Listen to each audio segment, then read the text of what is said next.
Muy bien, para entender lo que está sucediendo contamos con la ayuda profesional del doctor Nelson Rodríguez Varela, abogado y ex fiscal. Muy buenas noches, gracias por estar con nosotros. Buenas noches, un placer, un gusto.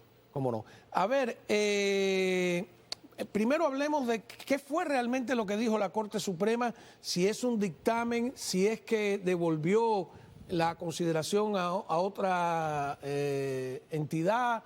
Ahí me perdí un poco en eso, cuénteme. Bueno, es importante reconocer que este caso está en las Cortes Inferiores en este momento y que la orden cautelar que dio el juez en este caso es una orden preliminar. Preliminar porque el objetivo de tener una orden cautelar como esta es preservar el status quo en el momento en el cual se está analizando el caso.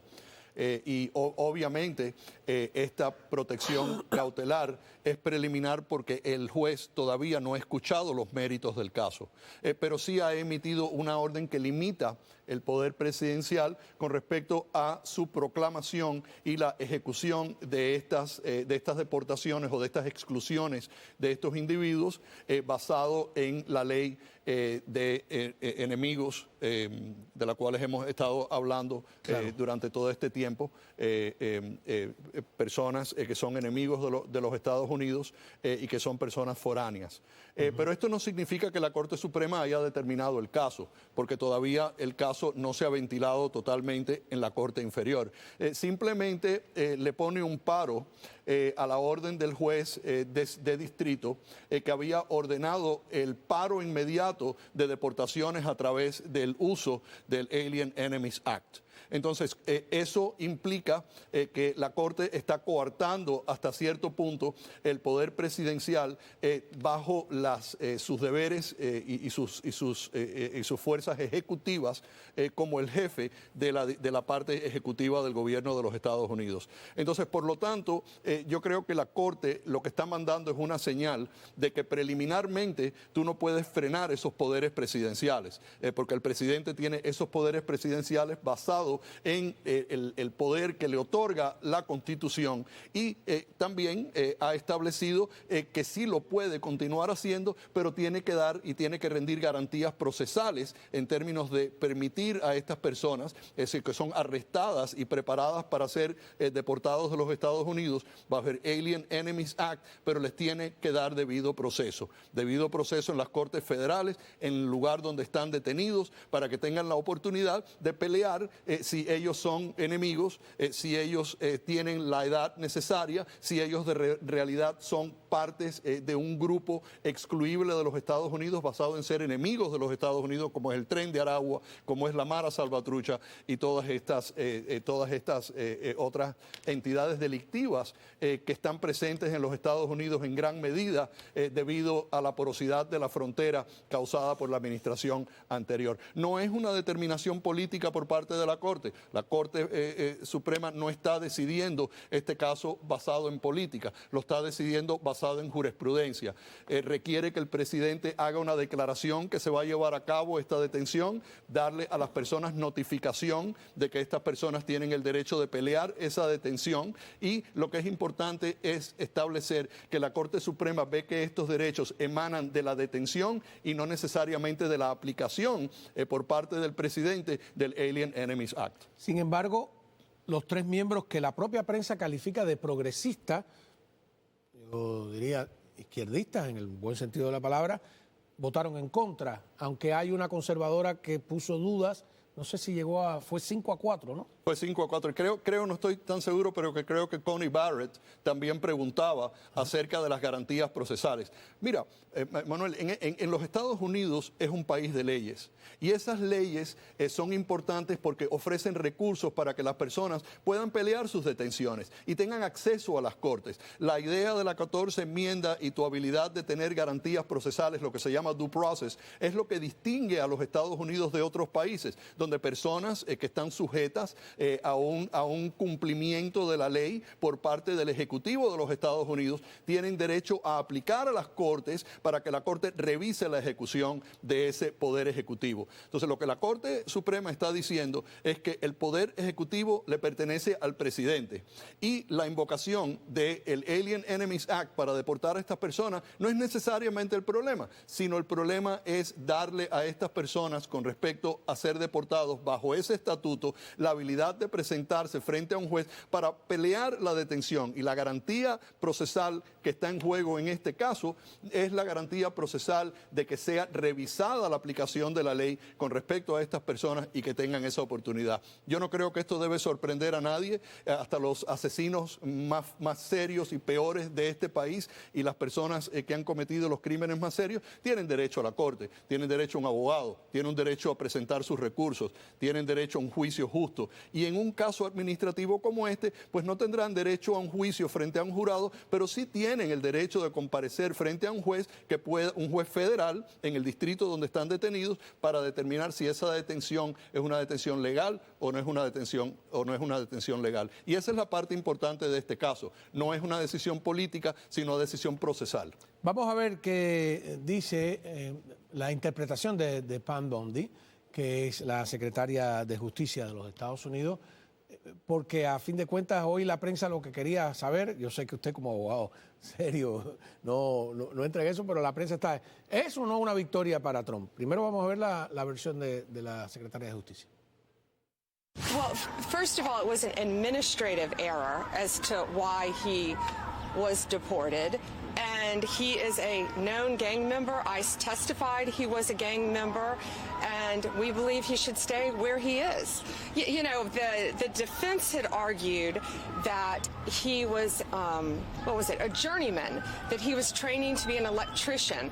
Well, the last gang member we arrested, who was a violent murderer, was also hanging wallpaper in a place called The Villages in Florida, one of the biggest retirement places in our country. So these people are living among us. Every victim of crime deserves to be safe. And these families who have lost loved ones to these, they are foreign adversaries, they are terrorists, and they are living among us no longer. And especially after that ruling yesterday, they better start self-deporting because we're coming after them.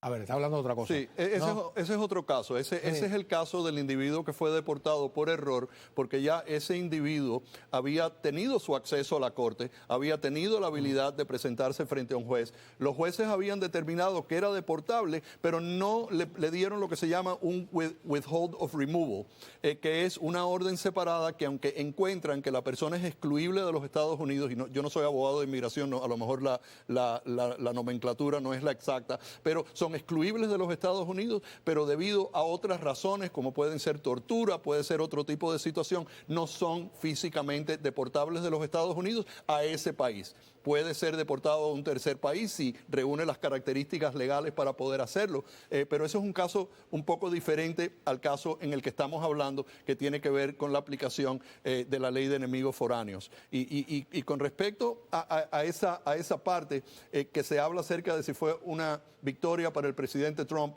o no fue una victoria para el presidente Trump, mira, lo que es importante aquí no son las personas, son las instituciones.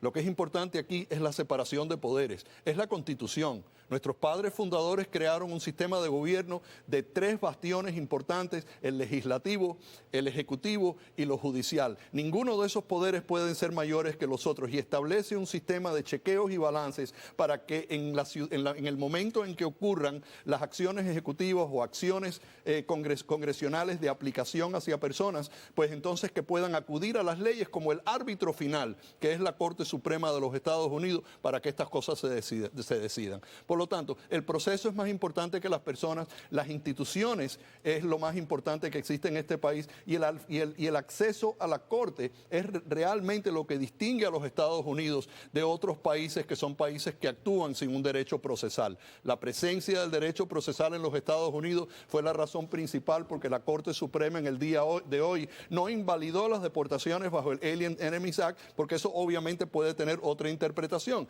El que haya sido utilizado en el pasado para problemas de guerra no quiere decir que no se pueda utilizar en otros contextos, porque hay otra parte de esa ley que habla de invasiones, hablan de personas que son enemigos de los Estados Unidos, y eso todavía es algo donde no existe una jurisprudencia clara, pero ahora sí la va a haber. A ver, usted me disculpa cuando regresemos de la pausa que yo insista en ese tema que es más periodístico que otra cosa, de si a quién le dio la razón hoy la Corte Suprema, porque he recogido distintas opiniones. Cuando volvamos vamos a ver, ¿perdió o ganó Trump con esto? Digamos un titular un tanto amarillista, pero con ese regresamos.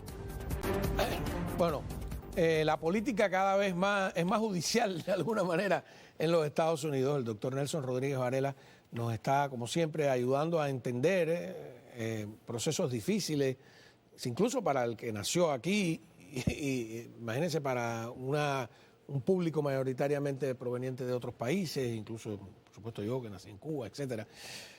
A ver, yo sé que es amarillista, pero hoy por hoy todo gira en torno a Trump. Le va bien a Trump, la bolsa es por culpa de Trump o no es por culpa de Trump, el dictamen de la Corte Suprema lo favorece o lo perjudica, no podemos evadir eso. Entonces, la pregunta de si esto es favorable, esta decisión de la Corte Suprema. Y usted me dirá, hay unos que dicen que sí, porque la Corte Suprema dijo que sí puede el gobierno invocar la ley de enemigos extranjeros de 1798, ¿no? ¿Estaría usted de acuerdo con que sí, que eso es una victoria para la administración? El hecho de que, porque había mucha discusión de que no, que esa era obsoleta, que esa ley no tenía sentido invocarla, que es muy vieja. La Corte Suprema ha dicho sí se puede. Sí, pero acuérdate que la decisión de la Corte Suprema en este momento es una decisión muy preliminar y es una decisión muy angosta al punto específico de las garantías procesales que podrían aplicar en el tema de la detención de un individuo y el procesamiento de un individuo. Pero este caso todavía no se ha terminado. Este caso simplemente protege el momento en el cual el presidente está utilizando sus poderes ejecutivos. Pues hay que tomar en cuenta que el presidente tiene poderes ejecutivos muy fuertes, garantizados por la Constitución de los Estados Unidos. Y uno de los elementos más importantes que hay en este país es proteger la seguridad nacional.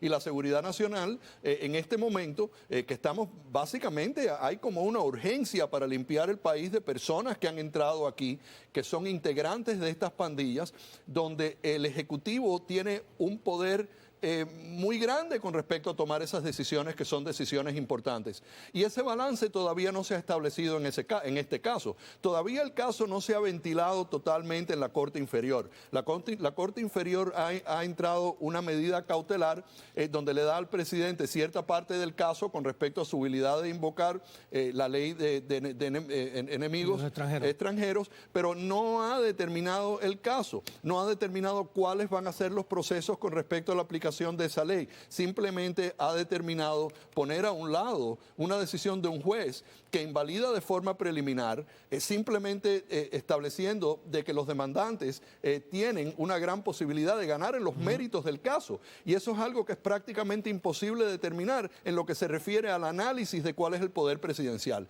Y yo creo que la señal que la Corte Suprema está mandando en este momento es que la Corte Suprema va a permitir que exista el balance y el chequeo y balance entre los tres coiguales de entidades del gobierno federal, y no va a dejar que una corte simplemente pueda usurpar un poder presidencial sin que haya una audiencia donde se determine constitucionalmente que eso es apropiado, que existen ciertos límites al poder presidencial, y esos límites aparentemente en este momento los está dictando la Corte Inferior, y no es así. La Corte Suprema eventualmente tendrá que escuchar el caso completo, independiente de cuáles vayan a ser las decisiones del juez Boasberg en el District of Columbia con respecto a este caso. Así que estamos viendo un juego de pelota donde estamos en el calentamiento otra vez en el primer inning. Todavía hay mucho juego de pelota que ver. Aquí todavía hay que ver cuáles van a ser los briefings en la Corte Inferior, cómo se va a llevar a cabo la audiencia que se tiene que llevar, cómo es que se van a determinar esos puntos en las Cortes de Inferiores y las Cortes de Apelaciones una vez que esa determinación se haga, y al final va a pasar lo mismo que pasó con respecto al tema de la inmunidad inmunidad presidencial, donde la Corte Federal decidió aceptar un indictment por parte de la Fiscalía en el caso del 6 de enero contra el presidente Donald Trump, pero después la Corte Suprema, en escuchar esa apelación de emergencia en el medio del caso, decide determinar y establecer cuáles son los parámetros de la inmunidad presidencial. ¿Y qué fue lo que pasó? Que la Fiscalía tuvo que reinventar todo su caso, tuvo que cambiar el indictment, tuvo que quitar cargos, tuvo que cambiar teorías en términos de qué forma era que se iban a presentar el caso. Obviamente Trump sale electo y al final nunca se pudo determinar si la manera nueva de la Fiscalía proceder en el caso del 6 de enero era consistente con la decisión de la Corte Suprema en el caso de Trump de la inmunidad presidencial. Aquí va a pasar esencialmente lo mismo. La Corte Suprema eventualmente, después de todas estas litigaciones que se lleven a cabo, van a tener que sentarse y determinar y definir cuáles son esos poderes, qué es lo que la Corte Inferior puede hacer para limitar esos poderes, porque en este momento se habla mucho de política en la calle, pero el tema legal va a ser un poco diferente. Donde dicen que Trump, que es una derrota para Trump, es en el hecho precisamente de que se considere que ellos tienen pues todos los derechos a un proceso, a ver su caso ante un juez, etcétera, porque me dijo al menos una abogada de inmigración que un abogado de inmigración hábil puede extender un proceso de eso hasta un año y cuidado más. Y que entonces la idea de hacer deportaciones expeditas o rápidas se va a ver frenada en un atolladero burocrático. Y eso es lo que quieren muchas personas en este país. En este país hay un estado de emergencia con las personas que han entrado aquí para hacer el mal. Personas que no tienen los mejores intereses hacia los Estados Unidos, personas que quieren que los Estados Unidos sufra una debacle social, económica y de todo tipo de situación. Pero realmente lo que está aquí en punto no es lo que un abogado puede hacer o no puede hacer, es lo que la Corte Suprema va a decidir en términos procesales, y no solamente en términos procesales en la Corte, sino la manera en la cual se va a definir el poder presidencial. Muy fácilmente la Corte Suprema podría decir que el presidente, como el jefe del Ejecutivo, basado en su deber y su autoridad conferida por la Constitución, no por las leyes que se han creado aquí ahora, tiene la habilidad de tomar decisiones y ofrecer esas garantías procesales dentro del proceso ejecutivo que podría ser el Servicio de Inmigración o podría ser ICE o la manera en que funcionen las cortes. Porque acuérdate que esto solamente tiene que ver con una determinación de la Corte Suprema con respecto a los recursos basados en esa detención que tiene, de pelear tu detención. Pero no ha llegado a los méritos del caso todavía. Creo que la segunda o la tercera frase en la opinión de la mayoría es que este caso todavía no se ha decidido en los méritos de su caso. Se está decidiendo solamente el aspecto procesal de la determinación del juez inferior de detener la aplicación del poder presidencial de la manera que el presidente Trump lo está llevando a cabo como jefe del Ejecutivo de los Estados Unidos. A ver, pongamos caso A, una persona que ha sido detenida, va a ser deportada y enviada, ahí tenemos la foto, a El Salvador. Ya se sabe que se le puede, por el momento, aplicar esta ley de enemigos extranjeros, pero también han recomendado o han dicho que tiene el derecho de ser llevado ante la justicia. Ante una corte federal para pelear su detención. ¿Cuánto demora eso? O sea, lo lleva ante una corte federal y allí, ¿qué pasa? Bueno, mira, la limitación del poder ejecutivo del presidente es una determinación que se tiene que hacer ya. Porque la única razón por la cual muchas de estas demandas proceden es porque la Corte Superior, la Corte Suprema, no se ha pronunciado con respecto a cuáles son esos poderes. Y eso es una decisión monumental por parte de la Corte Suprema. Yo creo que, como dije anteriormente, la señal que se está mandando es: cuidado, cortes inferiores, con respecto a la limitación de los poderes ejecutivos. ¿Por qué? Porque puedes crear un desbalance constitucional enorme cuando una corte interfiere con la habilidad de un presidente de ejercer su trabajo bajo el artículo pertinente de la Constitución. ¿Estamos entonces ante una circunstancia parecida a la de la inmunidad?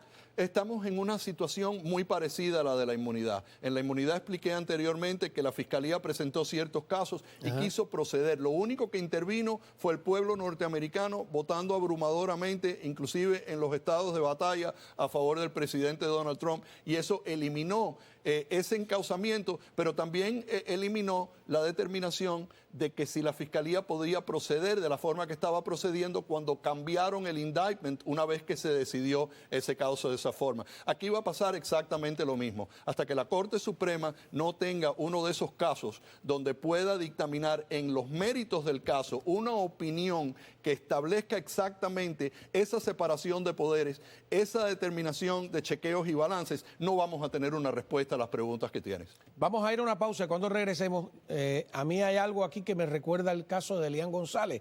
Ya verán por qué a la vuelta. Bueno, muy bien. A ver, continuamos hablando con el doctor Nelson Rodríguez Varela. Y le decía, doctor, que a mí, de alguna manera, la idea de que ellos tienen derecho a un día en corte, me recuerda el caso de Elian González, que yo a cada rato saco a relucir ese tema porque me pareció interesante. ¿Qué pasó con Elian? Llegó hasta la 13ª Corte de Apelaciones de Atlanta, porque es un caso estatal, ¿no? Y la 13ª Corte de Atlanta, recuerdo más o menos aquel dictamen que decía que ellos creían que el niño sí tenía derecho a un día en corte, que lo recomendaban, pero a la misma vez reconocían que inmigración tenía unas facultades que estaban por encima de esa recomendación de ellos como corte, como 13ª Corte de Atlanta, y que por lo tanto ellos quedaban en manos de inmigración decidir si le daban o no un día en corte. Ya sabemos que no se lo dieron. Llegaron a la casa, se cogieron al niño. Y secuestraron al muchacho y se lo entregaron a Fidel. Claro. A mí no sé por qué me recuerda esto, ¿no? Porque si en aquel caso dijeron que inmigración tenía unas potestades que estaban por encima de la recomendación de la Corte, yo no sé aquí cómo será, qué potestades tiene el Ejecutivo de Inmigración para no darle el día en corte a los que, como está recomendando. Y a Elian le debían de haber dado el día en corte y fueron y lo secuestraron, a pesar de que los abogados de Elian estaban trabajando fuertemente con justicia para tratar de lograr un resultado. Me acuerdo que estaba Janet Reno envuelta, estaba la antigua jefa de Doris Meissner, con quien estaban hablando también. Era la secretaria de Justicia. Sí, no, la secretaria de Justicia era Janet Reno. Era Janet Reno, Doris Meissner era de Inmigración. De Inmigración, creo que es la comisionada de Inmigración o la jefe de Inmigración, no me acuerdo exactamente. Pero lo que hicieron en ese caso fue un descaro total, fue un arreglo con Fidel Castro, un desastre y realmente fue un día negro para la democracia de los Estados Unidos en haberse llevado a ese muchacho sin darle su garantía procesal, a pesar de que habían buenas razones por las cuales pensar que la familia de Elian aquí en Miami eran realmente los que debían de haber tenido la oportunidad de quedarse con el niño. Y este caso no se decidió en términos de potestad de padre, ni nada, ni ninguna idea de corte de familia. Porque inclusive la corte de familia le dio en un momento determinado una victoria a la familia de Elian González aquí en Miami. Pero eso fue un descaro total. Ya que entramos ahí, el exilio tuvo razón. El Claro. exilio dijo, van a adoctrinar al niño, lo van a convertir en un militante de la Unión de Jóvenes Comunistas. Bueno, ha sido Camilito, no sé cuánto, Sí, y es un oligofrénico hoy que solo habla maravillas del régimen. ¿Y tú crees que la mamá... Y de Fidel es su papá y que eso es esa bobería. ¿Tú crees que la mamá de ese niño se arriesgó la vida a traerlo aquí bajo esas circunstancias porque ella quería que el niño se socializara en Cuba y fuera el producto de esa represión y fuera un estándar de la victoria de un régimen sobre la justicia de la familia de los niños aquí en los Estados Unidos? Eso fue una verdadera vergüenza lo que ocurrió con ese niño. Y si nos vamos a poner a aplicar esa doctrina aquí, entonces realmente crea un caos. Porque lamentablemente la comunidad latinoamericana, que no cubana en Estados Unidos, apoyó que secuestraran al niño y se lo llevaran para Cuba, sin darse cuenta que estaban creando un precedente que a lo mejor ahora tiene un impacto. El gobierno de Cuba, con su dinero sucio del narcotráfico y del lavado de dinero y de guerrillas por todo el hemisferio, de usurparle a los cubanos sus derechos constitucionales y sus derechos como personas. Contratan a Craig de la oficina, en su oficina y en su bufete en Washington, D.C., el abogado del régimen aquí en los Estados Unidos, para que se ocupara a representar al señor Juan Manuel González, ¿no? González. Luis Manuel, ¿no? ¿Cómo se llame? Juan Manuel ese señor, tú eres Juan Manuel.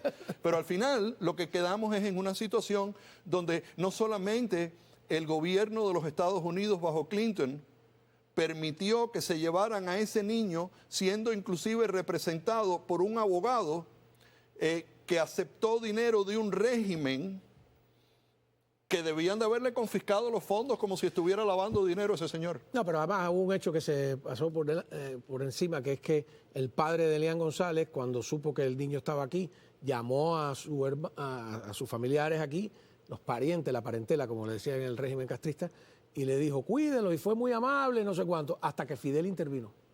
Cuando Fidel se mete en el medio, entonces el padre da otro giro. Pero bueno, entonces, Creo que es un poquito diferente la relación entre ese caso y este, porque ahí hubo una participación estatal, no fue un caso puramente de inmigración o de detención. Acuérdate que lo que la Corte Suprema está decidiendo en este caso, y es lo que hemos hablado en varias ocasiones aquí, es que eso se determina en términos de pelear la detención con un habeas corpus. El proceso de habeas corpus se establece en la Corte Federal para pelear una detención ilegal. Pero el tema de la deportación bajo el Alien Enemies Act va a ser una cosa que no va a ser interpretada por la Corte Suprema hasta el momento en el cual el caso se ventile en las cortes inferiores, incluyendo las cortes de apelaciones, una vez que el juez Boasberg haga las audiencias que se tienen que llevar a cabo. Pero indudablemente hay que esperar que la Corte Suprema se pronuncie, porque sí es verdad, si tú vas a permitir que personas que están primero ilegalmente en este país, como son estos integrantes del Tren de Aragua, que no tienen absolutamente ningún recurso en corte de inmigración en ninguna parte para poder lograr quedarse aquí en los Estados Unidos, son sujetos a un proceso que puede detener su deportación al gran costo del pueblo americano además. Entonces es risible la justicia con respecto a los poderes presidenciales. Y yo creo que eso es lo que la Corte Suprema va a evitar. Yo creo que eso es la señal que está mandando cuando van a decidir ese caso, explicando exactamente cuáles son los poderes presidenciales, de la misma forma que determinaron cuál iba a ser el poder de inmunidad, el derecho de inmunidad presidencial que causó que se haya hecho un debacle del caso del 6 de enero antes de que inclusive pudiera comenzar. Vamos a definir habeas corpus, que es de cuerpo presente, ¿no? Sería... Habeas corpus es un recurso extraordinario. Ajá. Es un recurso que no se enfoca necesariamente en ciertos grados de culpabilidad o de prueba en una corte de juicio, pero sí impacta si es apropiado o no es apropiado una detención por parte del gobierno federal o parte de un gobierno estatal. Inclusive existen recursos de habeas corpus después de que tú exhaustas todos tus recursos en la corte estatal peleando un caso hasta nivel de apelación, porque es un dictamen procesal de los Estados Unidos, donde una detención injusta siempre puede ser peleable. Ahora, la pregunta va a ser si la Corte Suprema va a decidir que la detención de una persona sin derecho a estar en los Estados Unidos, estando ilegal, o siendo convictos de crímenes o demostrando que es una persona enemiga de los Estados Unidos, si eso realmente constituye una detención ilegal que merece un proceso separado para determinar su ilegalidad. Pero a ver, habeas corpus debe haber libros sobre eso, ¿no? Pero en términos generales no es que si te detienen están en el deber de presentarte de cuerpo presente ante un juez en una determinada cantidad de horas. Bueno, todo eso forma parte de las garantías procesales de los Estados Unidos. Tú tienes derecho, si eres arrestado, y eso aplica en casos criminales, no en casos de inmigración. Claro, esa es la idea. Pero en casos criminales, tú tienes derecho a comparecer frente a un magistrado no más de 24 horas de ser arrestado. 24. Porque ese magistrado tiene que informarte a ti cuáles son los cargos, tiene que determinar cuáles son los derechos de abogado que puedas tener, puede poder evaluar temas de fianza o puede inclusive setear audiencias rápidas con respecto a que el gobierno en su petición de detención prejuicio tenga que demostrar los elementos necesarios para establecer que el individuo el individuo es un riesgo de escaparse o que presenta un riesgo para la comunidad. Pero esas garantías procesales son completamente diferentes en casos criminales a lo que son en los procesos de las Cortes de Inmigración, que son procesos más administrativos, más ejecutivos de lo que son... Que en inmigración no funciona eso, ¿no? Eso no funciona. Imagínate, te pueden mover de lugar a lugar y eso causa problemas porque el habeas corpus, la Corte Suprema ha determinado lo que lo tienes que presentar en el lugar de tu detención para que tengas acceso propio a la Corte. ¿Cuánto tiempo se va a demorar eso? Eso es necesario en un caso con individuos que son arrestados, detenidos y deportados o deportables o excluibles, como los quieras llamar, dentro de la ley de enemigos extranjeros. Todas esas cosas se tienen que decidir después. Ahora es simplemente un paro específico de que la Corte Inferior no tiene la potestad legal de detener esa ejecución de poder constitucional ejecutivo por parte del presidente de los Estados Unidos. Pero al final todo el caso se va a tener que decidir, temas constitucionales, temas de la aplicación de la ley específica en cada caso y todos los temas de acceso a la Corte por estas personas en términos de pelear su detención donde quiera que sea. A ver, aparte de lo de inmigración, solo para aprender, ¿no? En un caso criminal, te detienen a la calle, te detienen. ¿Tienen que decirte, tienen que tener una orden judicial para detenerte, no? No, pueden tener una orden judicial de detención, puedes tener una orden abierta de otro condado o te o de otra atraparon cometiendo jurisdicción. el delito. Bueno, no necesariamente tienen que presenciarlo en términos de lo que es una felonía. En el caso de una felonía pueden llegar y establecer causa probable para probar que una persona ha cometido una violación de la ley, puede ser arrestado y tienes que ser sometido a recursos. ¿Te tienen que decir a dónde te llevan?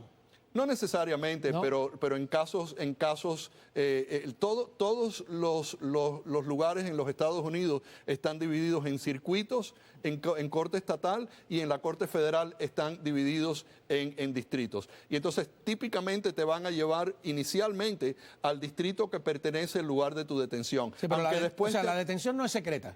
No, la detención no es secreta. Es una régimen. Cuestión de récord público. No hay comparaciones con el régimen. El régimen hace lo que te da la gana. No, pero yo digo porque hay mucha gente viéndonos en Cuba para saber que comparen los derechos. Y entonces, cuando te detienen, yo he visto otros países que son 24, 48 o 72 horas. Te tienen que llevar de cuerpo presente, no puede ser en ausencia, ¿no?